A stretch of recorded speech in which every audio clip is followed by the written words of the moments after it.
Hey, we're welcoming Yosemite Black to Radical Metal.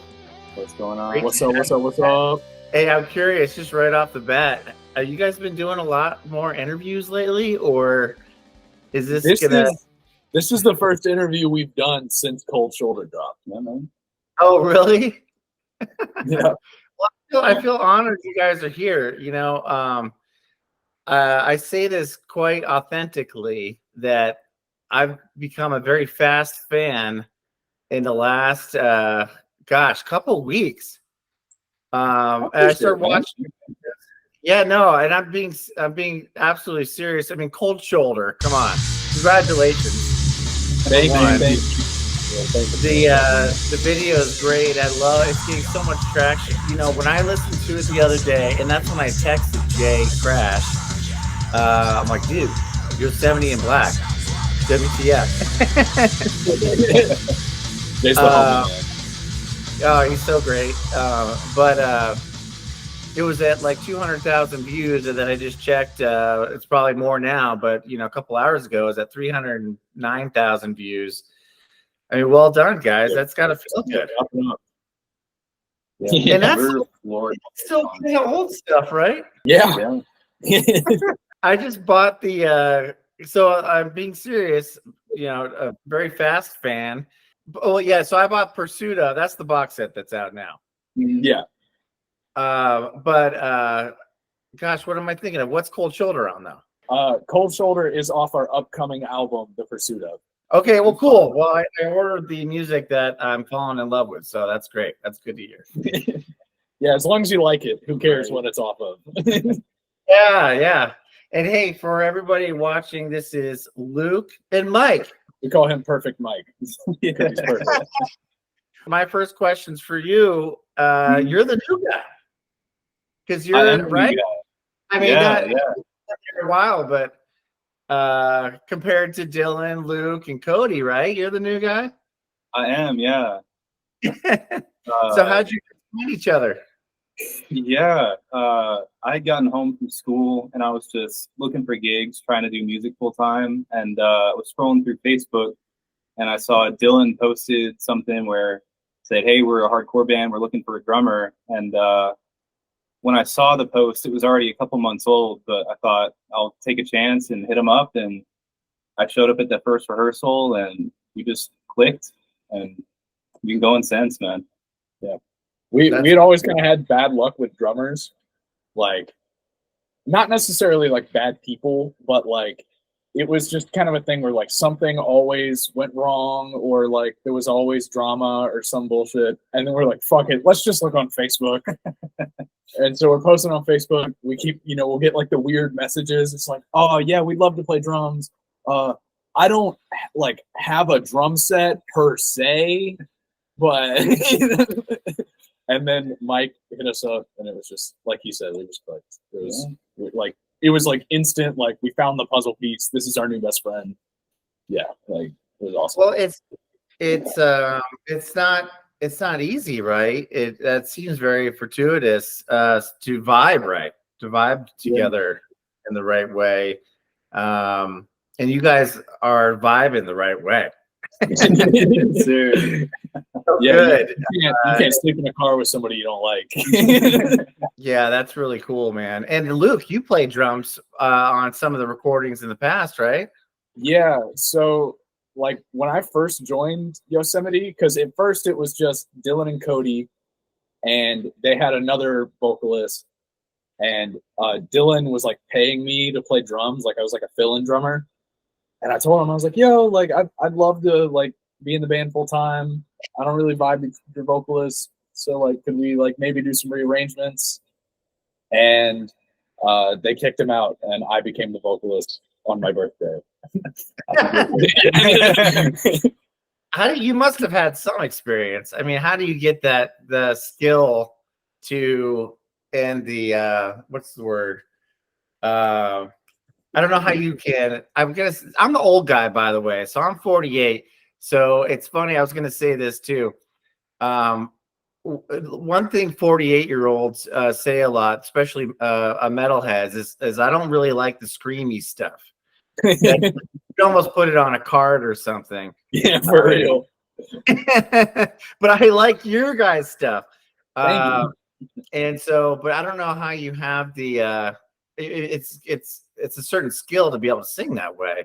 And so for you to go from drummer to singing, you must have had some kind of experience. You know, I kind of have the basic story of like everybody else, where it's just like I was just kind of a kid in my bedroom, just like, oh, I want to sound like Attila, you know, like doing like just trying to scream through a little Bluetooth speaker that my mom got me for Christmas.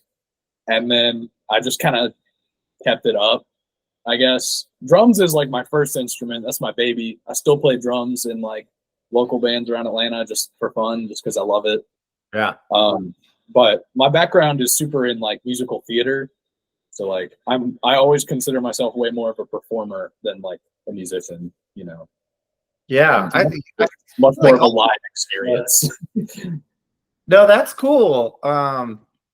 You know, it can be pretty awkward making a video, I would say, but you guys kind of seem like you're naturals at it. I would say, especially you being the front man out there hopping around on cold shoulder.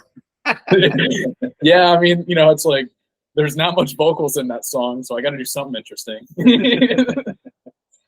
Well, it's funny because Dylan starts off the song, right? With yeah, and then you take over. That's cool. So are you guys all you know, I recently went to Little 5 Points. Oh yeah. Is that your guys' scene? Is that your guys' area? Yeah. There's something in the water there. There is. Yeah. So it's a weird place. It is weird. Well, so I'm a huge Mastodon fan, right? Who isn't?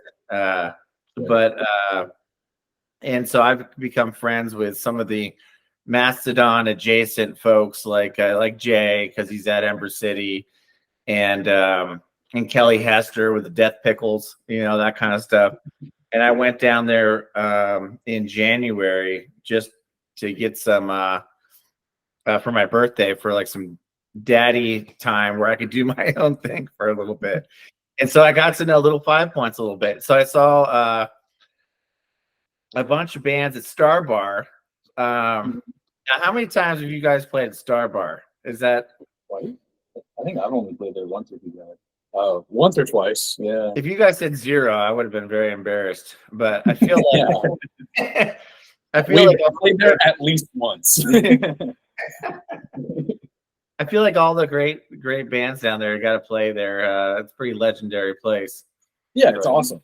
It's Little 5 Points. And how much has I'm curious how much Little 5 Points has shaped, you know, that culture and that, you know, that vibe there, because I feel it's very distinct. You know, I went there for one weekend. I'm like, this is interesting.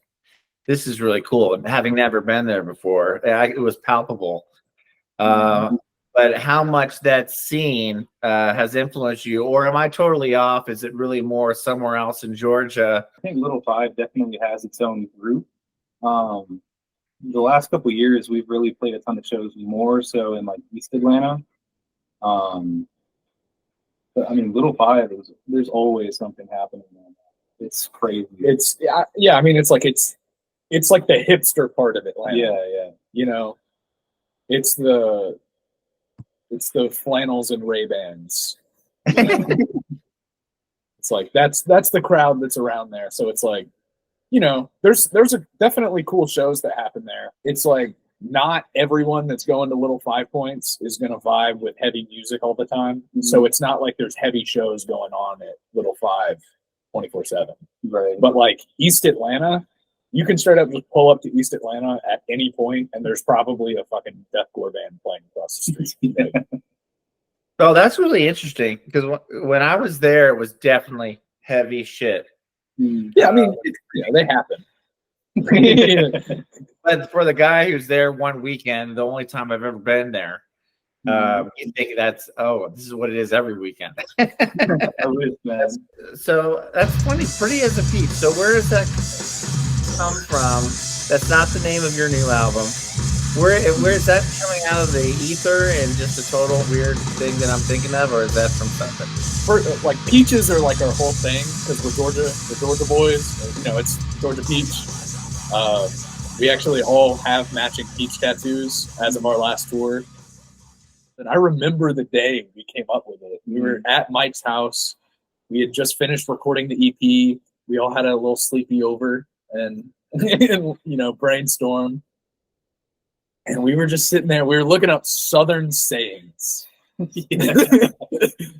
we were just trying to find like one that just felt right. Because it was kind of like, the Atlanta scene's awesome, but there's a lot of toxicity. There's a lot of bad people too. So we kind of wanted like something that feels homey, but also fuck you. Yeah. And Pretty as a Peach is like the perfect mix of like good and this kind of like underlying irony, because it's Pretty as a Peach, but all the songs are about like really insane social issues. That's really cool. Well, and then you got Terminus Hate City. Maybe is a little more in your face, but and not lost on me. THC. J Crash. And so, you guys started. How long ago did you guys start playing as Yosemite in Black? And was it 2018 or before that? I think they like came up with the name and like started writing music in 2018, but like we played our first show as Yosemite in Black in May of 2019. So okay. So as of tomorrow, it will have been 5 years. Oh wow! Oh nice. So it's kind of this is an anniversary interview, maybe. yeah, for real. Yeah, I mean it's really weird to think that like. When I first joined Yosemite in Black, I was in my senior year of high school. Oh, wow. Yeah. I remember coming to school to go to practice. Oh, really? Holy crap. So I'm like a lot older. That's okay, though. Mike, how old are you? I'm 20. Yeah, I had to think about it. 23. 23. Let me ask you this. This is a selfish question, but does it give you guys gratification, satisfaction that you're appealing to old school metalheads like me? Yes, absolutely, man. Absolutely. Isn't that great? I would think that would be great. Yeah, we're all fucking like we're all real old school. Yeah. We don't want like backing tracks and MIDI and crazy shit. We just want real recordings, real raw, just fucking angry music because we're angry people. If you can tell. Well, but also funny though. I mean, I think it's great because you guys bring in some humor, and I think there's some lightness to you that is very refreshing, or maybe it's a nice dichotomy to see in the music, and maybe why it's so charming as well. I mean, I think that's an okay word to use with this, even though it's based like sick riffs, I think it's also, we realized pretty early on we're not the tough guy band, like it's really hard to be tough guys when like we're on stage literally cracking jokes at each other while playing the set, like we're just not tough guys that take everything super serious. So like hippie hardcore is kind of the thing that we came up with that felt right, because it's like it's hardcore, it's angry music, it's political, it's got that edge, but we're also just a bunch of goofy motherfuckers. Our Instagram is just a shit post. I was reading that was it 2019 there was a shift from I thought I was reading, correct me if I'm wrong, but hardcore to more heavy metal. And I'm not sure I know the difference. I know metal. Us neither, really. I mean, we've kind of always just kind of wrote whatever we felt like writing at the time. But like when we first started out, we were definitely like very metalcore, very like, we had the very metalcore breakdowns, metalcore riffs. And actually, I'm sure they're on the internet somewhere, but we've attempted to scrub them. There's a couple songs with cleans. Don't tell anybody. I was thinking, man, I had some. So I'm a guitar player. So I didn't know who I was going to get tonight. I thought maybe that if Dylan was here, I was going to ask him about some of those pinchy. I call them pinchy harmonics. You know, like the Gojira, a little bit Gojira, a little bit of maybe even Coheed and Cambria with the pinchy harmonics and the Explorer. For real, dude. Ridiculous. Dude is insane, and like, even if he'd come, I've asked him before because like I've tried because like we're both guitar players too, and so you know I try to like absorb the information from him because he's super talented. And I asked him, I said, "Hey Dylan, like, what do you do in your pinch harmonics that make them so like present?" And he just goes, "I don't know, I just do it." Dude said, "Practice or get good." Yeah. Well, I was going to ask. I had a whole bunch of questions just as a guitar player. How you get that tone? Tone is like God, right? When you're a guitar player, and achieving that perfect tone is the that's what we're all striving for, and it really comes through on these songs, man. I mean, all of the songs. I mean, I think I've listened. I could be wrong, but I think I've listened to the whole catalog, and there's really, and I'm giving you lots of compliments here, but there's not a song I don't like. And again, as a thrash metal guy, I mean, it really, I think that's saying a lot. It's really hitting a vibe, and I think that's why you get so many views for this Cold Shoulder, and I'm sure it's going to happen for the other songs on the album. It's definitely hitting a vibe. And for me, I think it's a combination of all of you guys. I mean, I was thinking about talking to you guys tonight, and how every instrument is hitting me and impressing me. And so, because it kind of sucks if you're like, oh, well, it's just the guitar, or if it's just the friggin' drummer. You know what I mean? But all the instruments are hitting me to where I was becoming a fan of all of you guys. Kind of forces us to try to find more creative ways to fill out that space. I mean, arrangement wise too, trying to keep it interesting, keep it big, keep it full of energy. And as a drummer in a 4-piece, I mean, my job is super fun. I get to push as hard as I want, man. I love it. He likes to go fast live. I'll be spitting. Well, let's get into that a little bit. Like, how do you guys write? It could vary, but dude, is someone coming with a riff or a fill or some, you know? Yeah. What is it? What is it being usually? We keep it pretty old school. Like we typically try to avoid doing the whole like single songwriter. Like I feel like nowadays you see a lot of like the guitarist pretty much just writes the whole song in Logic and then gives it to the band and goes, "Here you go. Here's our new song." It typically Dylan comes to practice with a riff. Mike will kind of build something off of that. And we just kind of do bass as we go. Vocals, I typically try to write completely after the fact. I like to wait till the song's completely done. But I'm always there to like try and help with structuring if I can. You know, I just like to at least be there in the moment, even if I'm not contributing. Well, it helps too when you play multiple instruments, right? To help with structure. Yeah. And me and Mike are also both producers, so like songwriting is kind of in our nature a little bit, you know. Yeah, so you should be there the whole step of the way to get the kind of the vibe that's coming through and help form it, right? Mm-hmm. But also it keeps it fresh, I feel like, because we write all the songs together, you get that like musicianship like Mike was talking about. You get that like flair because we're trying to like, well, we've hit a wall here, so let's do something interesting with somebody else. See if we can like kind of push those boundaries. And then like when we go to put together a set list, we might even add in a little new something because, you know, why not? Oh, you guys add a little something.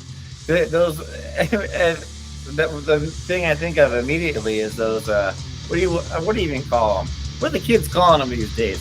breakdowns. I don't know.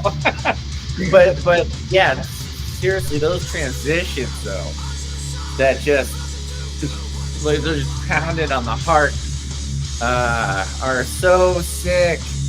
They're just so incredible. They're hitting all the right, whatever it is I have that loves music, it's hitting all that stuff, man. And it sounds like it takes a village. It takes a little 5 points village. Yeah, we do be a little slight. And and I wasn't sure if I was going to go there with you guys, but and I haven't read all the lyrics, so I don't know what all the subject matter is about. But it seems the bite, that's about child abuse. Do I have that right? Yep. Is that coming from a personal place? And if I'm going, no, it's totally okay. Go there. So bite, I'll keep it like, you know, a little vague, because it's not about me personally. Bite is about someone that I care about who went through like a lot of like parental abuse, and it just kind of, that song is literally just like a letter to the parent of the person I know, because it's just, you know, one of those things where it's like sometimes you can't really do much because anything you might try to do could make matters much worse for them. And so pretty much the only thing I knew how to do was write a song about it. And so I just wrote the angriest fucking thing I could think of. Yeah. Well, it comes through. And the video, where's the video shot for that? I don't know if there's a couple. It's at a venue, right? Yeah, it's at the Drunken Unicorn. Yeah, those are some tough subject matter, man. Yeah, man. I mean, you know, keep heavy music heavy. Yeah. That's kind of, we have a song off this upcoming album. It's called Kitsch. That's kind of about how we're all kind of sick of hearing heavy music that's not heavy.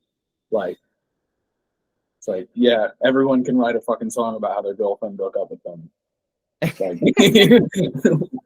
talk about something that's gonna make me feel something. Well, I mean, that's why I love Mastodon, because it's so unique subject matter. I mean, Crack the Sky, I think, is the best album of all time. I'll get off Mastodon in a second.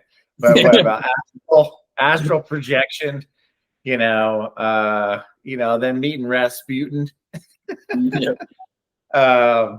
Just a crazy subject matter. I love that stuff. Even shit about Vikings. Yeah, man. All of that stuff. Oh yeah. Well, cool. So you guys, what has kept you going all these years? Because the reason I had Jake Crash on Radical Metal, and the reason I wanted him, well, besides him being recommended by everybody who loves him,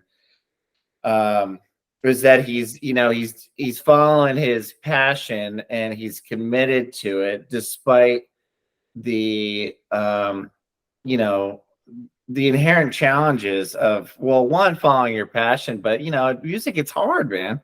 It's like, how do you keep it going? And I would imagine the popularity. Another thing I should say, you're 24 on Spotify and heavy metal music. Is that correct? Do I have that right?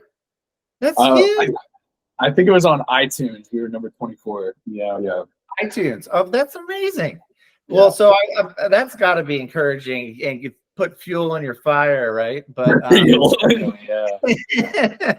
But but going back to the beginning, what has kept the fire going? What do you think has fueled you to try to overcome, a million obstacles, that are probably in the way of becoming, doing the band thing and being successful at it? Yeah, I mean,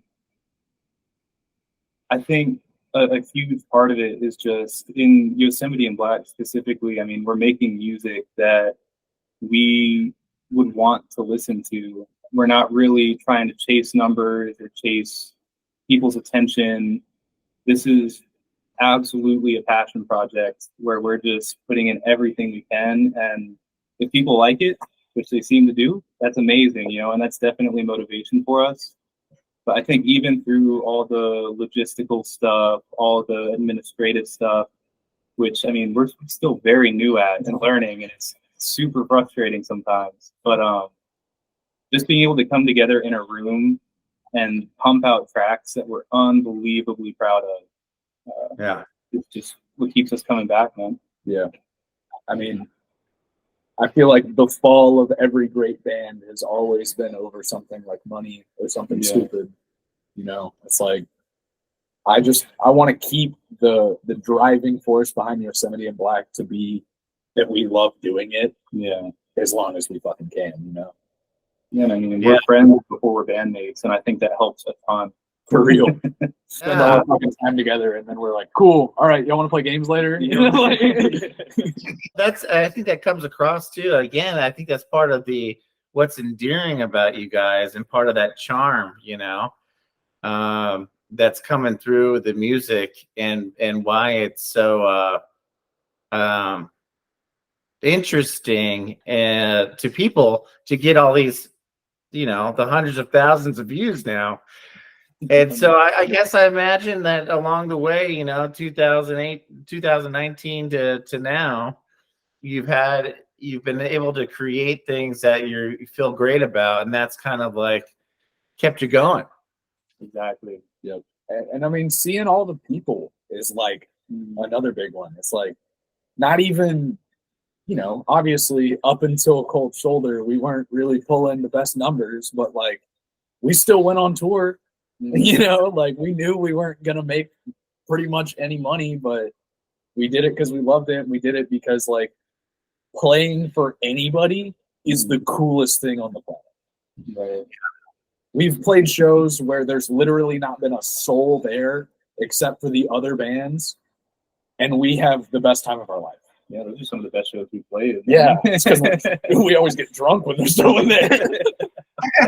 I was going to ask you guys about that because, you know, I've watched, I mean, every video that's on YouTube, I think, of you guys. And I didn't see you guys drink at all. And I'm like, are these guys not drinking? Because I've been drinking wine tonight. I'm like, I don't know if I should be sharing this on camera. Because I didn't know where you guys fell in that. No, we're not straight edge, if that's what you're asking. We're a Bush band. Yeah, keeping it classy. White trash beer. Well, because you know Jay, he's got that California sober, which is a term. It's awesome.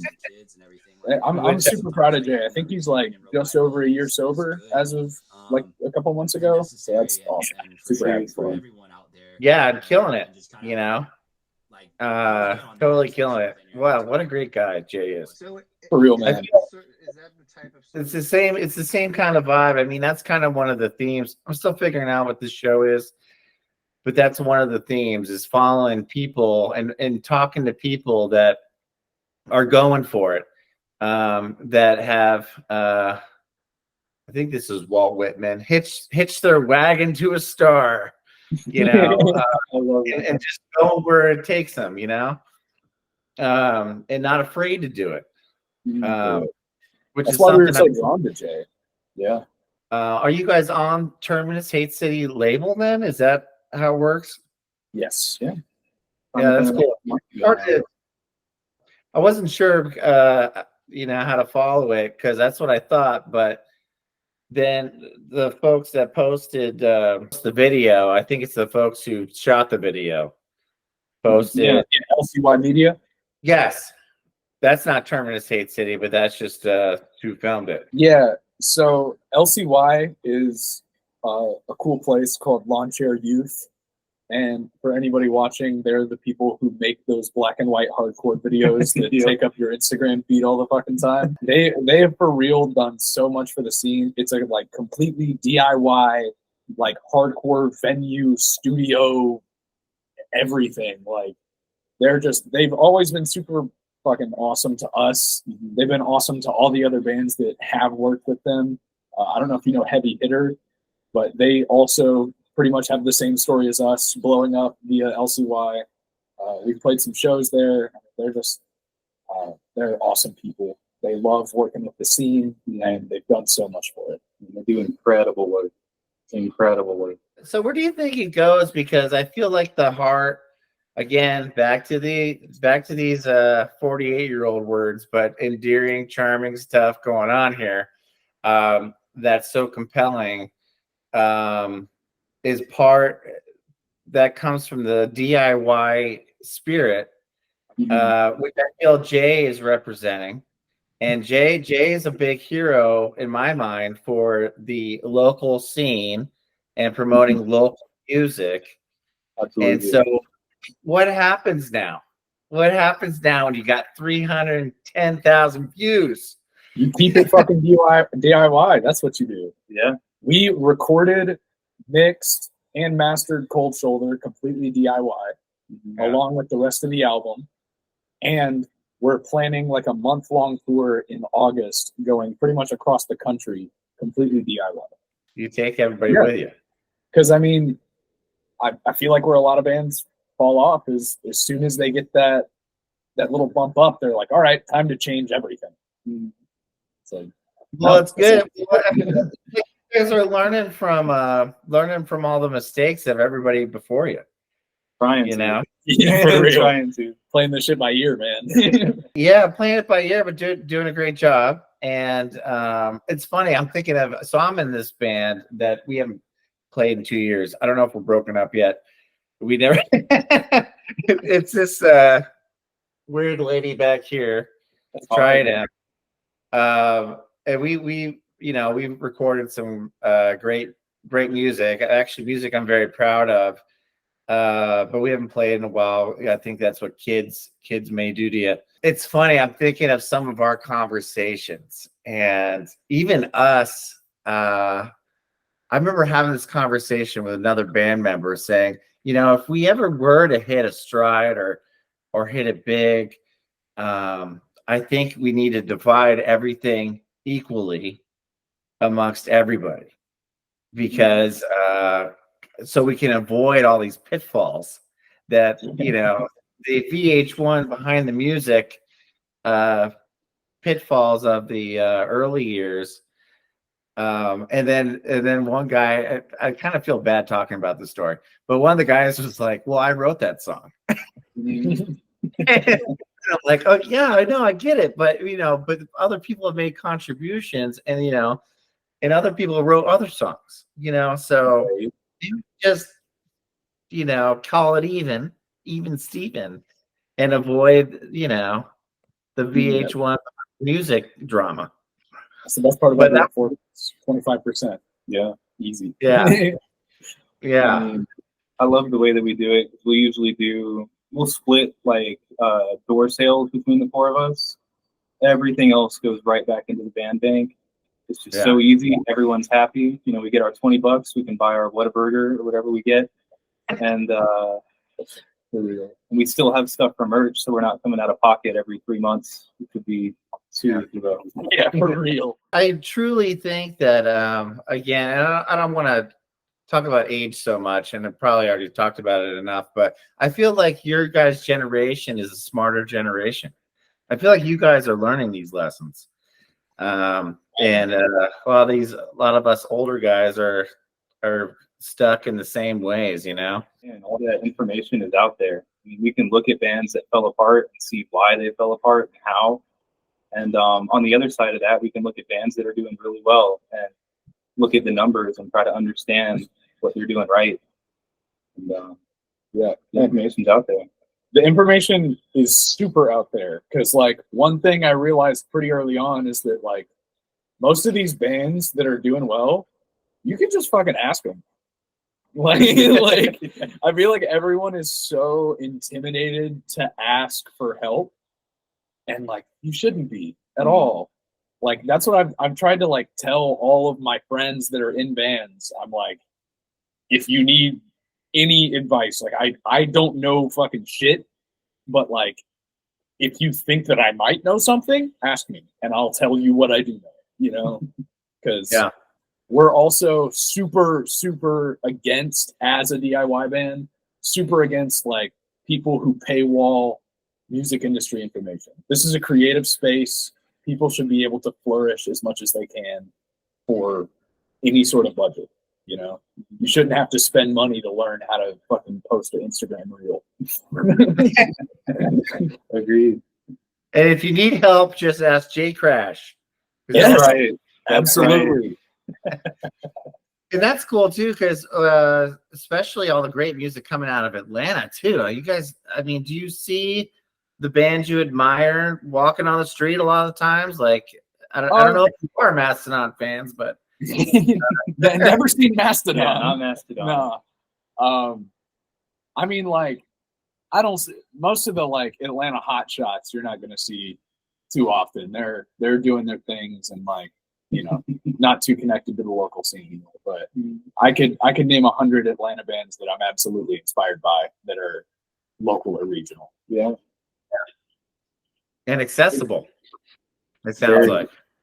Very, very much so. Man, that's so cool, guys. I feel like you guys are part of a movement, you know? Oh, I mean, maybe even spearheading a movement. It's like a DIY movement when you got Jay Crash as your co-pilot, and just spewing out your passion, which is fueling the fire and keeping your head on your shoulders. That's how it feels from looking at you from afar. So, man, I'm just so encouraged by it.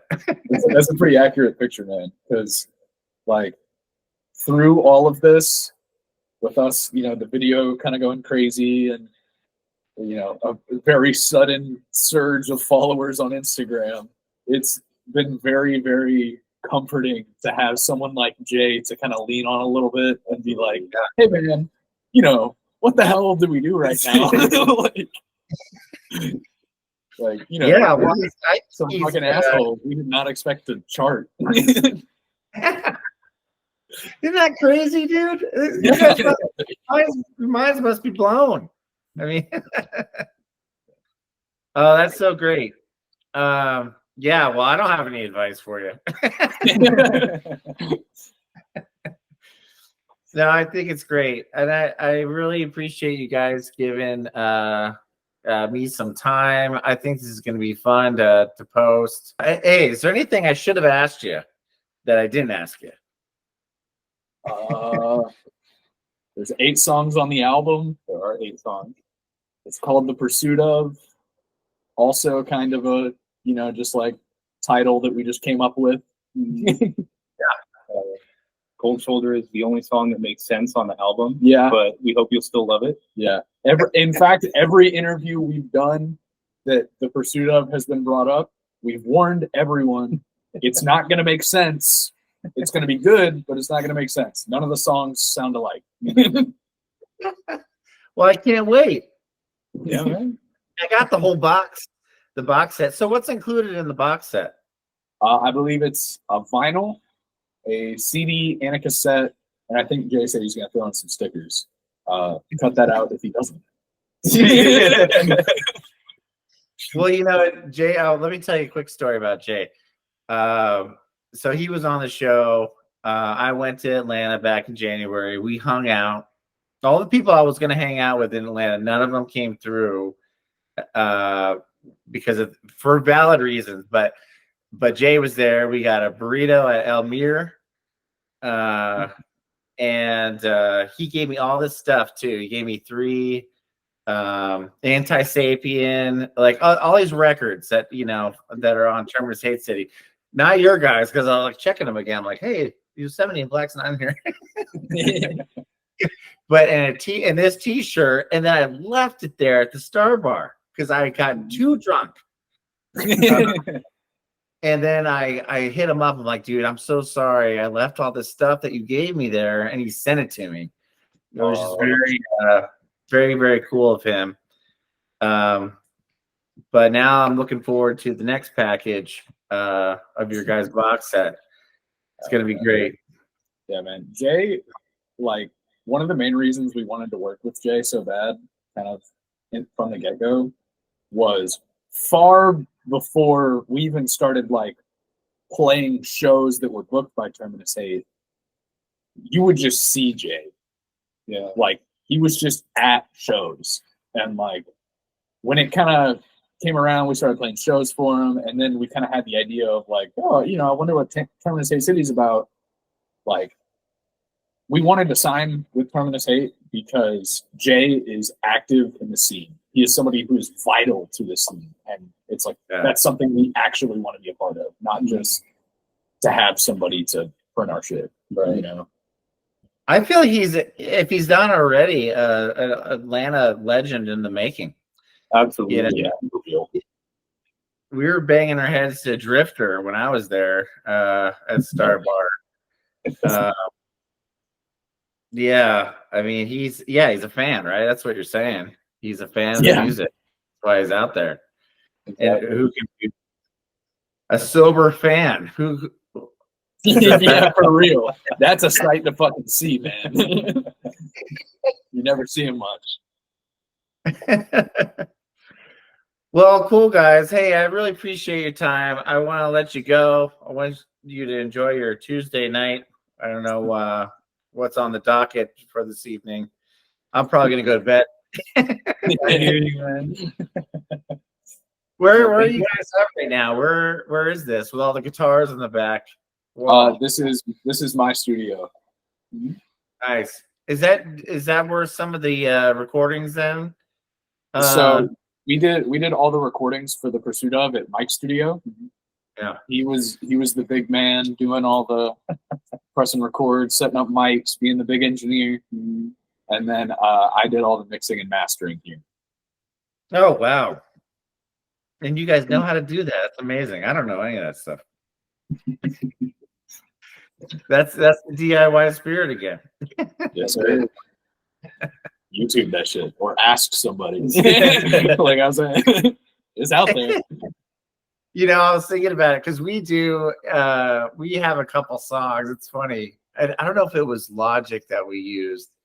Most of our stuff is live playing, but we do have a couple songs where one of the guys in the band wrote it on Logic. And actually, there's probably one where he wrote it on Logic and then we learned it. To be totally transparent, I didn't say shit. And which it was cool because I looked at it as, you know, he's composing something, and I was like, that's a great composition, and I'm happy and proud to learn it and play it.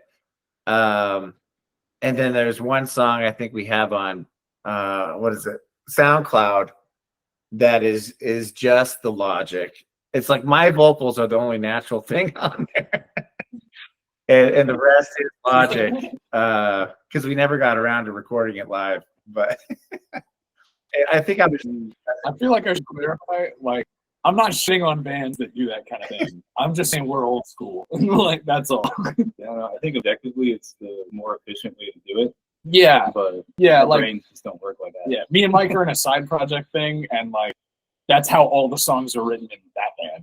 It's always one person writes the entire song and then we bring it to the band. But Gib has to be natural. It has to be. What is the secret to recording? What is the secret to recording the punchiness of what you guys do? Is there a couple tidbits you can give to the public of how to make it so good? Good source. Yeah, good source, and don't be afraid to scream at your friends to get good takes. Yeah. Do it 1,000 times till it's right. You know? What is good source? So, like, I feel like a lot of people, when looking at things from like an engineering perspective, hyper fixate on gear, like recording gear. Like they're like, I need a super nice interface. I need all AKG and Sennheiser mics. Like, dude, you can get cheap mics that are a mic. All a mic does is pick up what's in front of it. You know, you got to focus on your tone sounding good or getting good plugins that sound good. You need good drum heads and good cymbals, and you got to make sure your drummer can fucking play in time and tune his kit.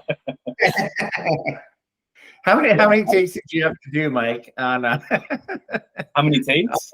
Greatest. How many days? Oh, how many days? Yeah, Yeah. I think you said how many takes. I'm saying. I spent 4 days tracking drums. He was with me for 2 of them. I think we only moved mics like twice. Yeah. But yeah, it was 4 days of tracking. I probably did 3-4 hour sessions. And when I was recording drums for Pretty as a Peach and The Pursuit of, I didn't have any scratch guitars or anything like that. So part of that process was like, okay, I need to lock in the arrangement well enough where I can play it with just a click and have it translate when we add the other stuff in. Yeah, it took me a couple of days, man. Yeah. We did vocal tracking over like a month. Yeah. Hey, it paid off. Thank you, man. Oh, that's great. Well, yeah, it really sounds great, dude. I truly mean it that it really hits all the, I guess, the chords, some chords that I didn't even know I wanted. You know what I mean? Yeah. So, dude, like I said, I think I don't know if that's a term already, but fast fan. I became a fast fan the last 2 weeks, just like trying to. Awesome. It was Cold Shoulder, you know, which I think it's going to be true for a lot of people. Cold Shoulder, and then to me it led to a rabbit hole into all of it, and I loved all of it. I was trying to think, like, do I not like any of these? And I liked them. We took a lot of stuff off Spotify. Good timing. For real, man. Well, hey, thanks again for meeting with me. I'll let Jay know, or let you guys know, and I think I have your Yosemite and Black email now. When this will air, it'll be probably 2 weeks from now. Okay. Very honored that you guys agreed to meet, and so thankful that you guys could spend some time with me. Thank you for having us. Yeah, thank you, man. It was great to meet you. Yeah, and maybe we'll meet again. I definitely want to come down to Atlanta. I was just talking, I met a buddy down there, a stranger, and now we're friends. And I was just talking to him today. He gave me a call. He's like, "Hey, you got a few minutes? Let's chop it up a little bit." Yeah, man. And he's like, "When you come back down here, there's always festivals. There's Dragon Con coming up." Sir. Fellow cosplayer. Are you gonna be there? I might be. Well, maybe not. We might be just getting back from tour. I don't know if I want to go get fucked up at Dragon Con after this. Well, he was telling me all these things that I need to be in Atlanta for, and I was like, okay, I get it. I'll try, But I'm sure I'll be back soon. Maybe we can all hang out. We'd love to. Yeah, that'd be awesome. Cool, guys. Well, thanks again, and I hope you have a great night, and talk to you soon. Sounds good, man. See you, Have man. a good one.